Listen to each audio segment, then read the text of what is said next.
So, hello guys! Another day, another parcel.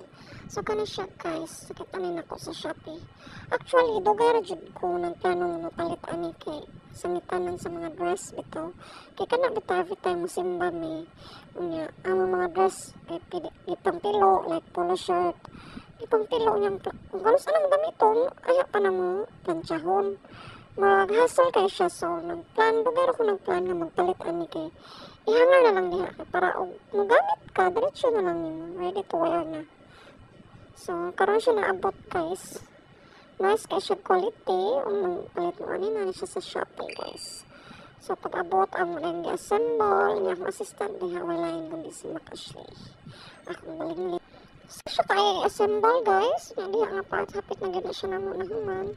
Unya ganaman naman ako halang ang mga dress, ganaman naman po na ko plancha. So mo to paguman ang uban dress na sangit na, but then ang uban mala pa, siguro ugma matiwas na dyan eh. So di ara guys ang finished product, nindot kay siya. Unya dako po, so wala ako nagmahay sa akong order. So wala pa naman tanan guys og panghapnig, maybe ugma tiwason ako. Charan!